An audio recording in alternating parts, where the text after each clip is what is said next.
Rookie error. I seem to have filmed the whole of this video without turning on my mic. So I'm going to do a little bit of lip reading here. Hello and welcome to my winter garden. It's a little bit rainy out and quite a lot windy. If, like me, you're a novice gardener, I would love it if you would consider subscribing to my channel.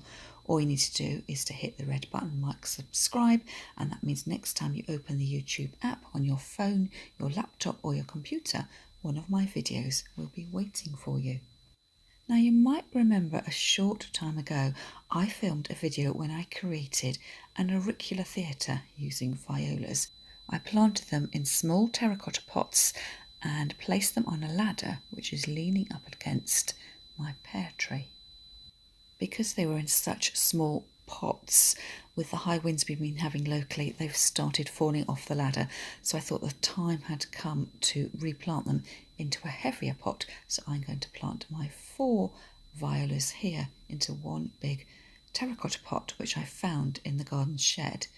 It doesn't have a drainage hole, but it has some crocks at the bottom, and I'm going to put some more gravel pieces at the bottom, add compost, and then replant my violas, making sure, of course, that I deadhead them in order that they flower for as long as possible. I'm going to use this peat-free multi-purpose compost, putting quite a lot into the bottom so that my violas sit up near the top of the pot and not down inside it. So I'm shaking loose the original plants. I am going to save those bits of gravel in the other pots just so I can reuse them again. So just having a look at the container here and just wondering why it doesn't seem to have particularly a lot of root growth, and I wonder perhaps whether I'd potted them on for decorative purpose into my tiny terracotta pots rather than thinking actually what the plants needed. 1 down, 3 more to go. So unlike plastic pots where you can give them a little bit of a squeeze, of course you can't do that with a terracotta pot. So I'm just taking them out really carefully. And that one there did have quite a lot of root growth. Loosening up the roots a little bit just to encourage them to grow off into the rest of the compost. And look, at last, I've even got myself a little bit of a Father Christmas beard there of roots. The next thing I do is to firm the plants down into the pot, and then I'll need to add extra compost between each of the individual plants just to make sure they're firmly held in place and aren't going to rock around. I'm just wondering at this stage whether I should be watering the plants in, but I can feel in my gardening gloves that the compost is quite moist, so I'm going to take a risk and not do that. And we have been having quite a lot of rain recently, and I think, does that yellow leaf mean that my plants have actually had too much water? So perhaps the advantage of replanting some of them and having the pot on my patio table is it's in a slightly more sheltered position rather than the individual pots on that small ladder right out in the middle of the garden. So I'm taking the opportunity here, just having a really close look at the plants, deadheading them, because I don't want the plant to go to seed. I want to put its energy into flowering again in the new year and not producing more seed. And then there's the boring bit, tidying up after myself. So what I'm doing is I collected the rest of the gravel from the other pots. I'm putting that back into my bag, stacking my plant pots. Now, should I actually be washing these plant pots out? If you know more about gardening than I do, could you let me know in the comments? I'm presuming that best practice is every time you empty one pot out and then you want to put it aside to reuse it, you're best off washing it.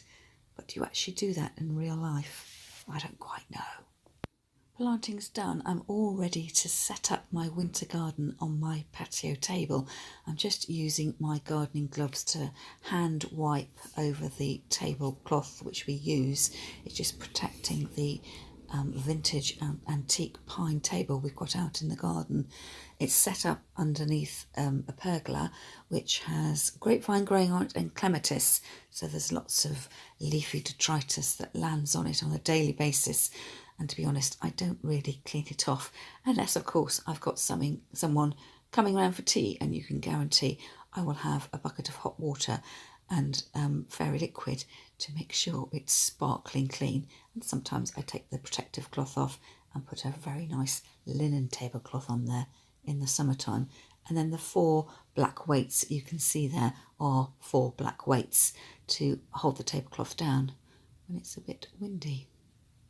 I'm going to dress up this tabletop in much the same way that you might put a collection of beautiful things together on your sideboard for the festive period.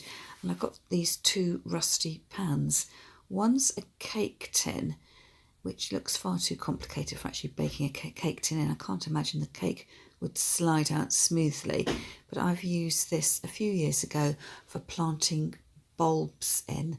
I think I had snowdrops or grape hyacinths, tate, something like that. It's not particularly good though for bulb planting because it doesn't have a drainage hole at the bottom, but I quite like the rusted look to it. You know, when you look on Instagram or Pinterest and people have a collection of things that looks really gorgeous, and I quite like the rusty patina. So I bought these 2 metal items and I've kept them out in the garden. Now this serving platter here with the 3 little wood rounded feet, I bought this only about a month ago from a flower arranging event I went to, and I've put it into the garden and it started rusting straight away. There's a little carved pattern around the edge of the plate which I think has helped with a bit of grooving and cutting back to the natural metal, and that's why it's rusted so quickly. So I thought I could use these 2 metal pieces to create my very Instagram worthy winter garden that I can enjoy from the warmth of my kitchen table as I look out every morning when I have my cup of tea. And a bit like flower arranging, when you're trying to create a sort of montage, a collection of objects, you need to have a focal point, something tall, something that's contrasting in colour and appearance and texture. And for that reason I'm going to use this enamel jug, which was given to me by a friend a few years ago. It's a nice tall jug. Usually I arrange sunflowers or gladioli in it because they need something quite tall to support their tall length of stem. And also with it being enamel, I know it's going to last really well outdoors. I wouldn't ever use a china or ceramic jug outside. It's bound to get knocked off the table. And then to contrast with the white of the jug, I have bought myself some ilex berries. So this is the deciduous holly, and I bought these 3 stems in a bunch, and they cost me £6. And I got those from our local street market in town. Every Saturday morning we have a flower market in town. And these Christmas roses, or the hellebore, came from the plant stall in town, and that takes place on a Tuesday, Friday and Saturday. They've come in this rather unattractive plastic pot, and originally I thought I would put them into the rusting cake tin, but I'm not actually going to do that because I have decided to read the plant label. It does sound so simple and so obvious, but it is a vital step when you are buying any kind of plant. You'll only get value for money if you plant the plant where the plant's going to survive. So here it says avoid waterlogging, and that's the reason why I'm not going to put it in that decorative cake tin. It's because there's no drainage in that, and I've noticed that wherever I put this tin in the garden it collects water, and that's not going to be very good to have my hellebore standing in water. And of course you always get the advice that your plants are for decorative purposes only and not to be eaten. And as well as not wanting my hellebore to get waterlogged, the container isn't actually deep enough to disguise the plastic pot, so I'm going to have to find something a little bit more appropriate. And I'm going to use this glazed plant pot. I quite like the fact it's in a festive green, so with the reds of my holly berries and the white of the enamel pot and the Christmas roses, all the elements start to talk to each other. There's some commonality, but there's also contrast too, so it makes it all the more visually appealing. What you're trying to create is a really colourful smorgasbord, not one of those beige buffets that you sometimes come across at business dinners. I still want to use my rusting cake tin though, and instead of setting it flat on the tabletop, I'm thinking of propping it up on its side so you actually get to see the sort of circles at the bottom of the container. And again, it just adds a bit of a visual appeal. If you get everything just sitting on their bottoms and standing upright, it can look quite static, as if you've got a row of soldiers on parade. But if you can just turn some elements, prop them up on their side, again, it just makes it more appealing to look at. So at the moment I've got the 4 containers, the terracotta pot, the white enamel pot, the glazed pot and the metal tin, 4 distinct elements, and trying now to blend them all together. And if you were doing flower arranging, this would probably be where you brought in your transitional flowers, your in-between flowers, something that would soften from the focal flower through to your filler flowers at the end. So I've got some festive greenery left over from the Christmas door wreath I made last week, and if you haven't yet watched that video, I will leave a link to it in the description underneath this one. So I'm trying to just weave it in amongst those 4 main components, and then layering on top some of my conifer branches too. Now I'm quite conscious of the fact, with this being outside and in the wind and the rain, it may all move around a bit and get a little bit blown around, but that for me is part of the joy of having something I've created, a flower arrangement out on my patio table, a winter garden I can enjoy from indoors, is that I don't mind tweaking things as I go. And then here I have got some eucalyptus bark. I went for a pub lunch with friends the other day, and we parked under a eucalyptus tree, and these bits of bark had been blown down. I quite like using them because they're reminding me of the rolled cinnamon sticks. I don't know whether you've used cinnamon sticks in your Christmas door wreath. So it's sort of keeping that festive theme going. It's telling a story. These aren't totally disparate elements. But just because I've collected a bundle of them doesn't mean that I need to use them all. So you'll just need to use your discretion and work out when enough is enough.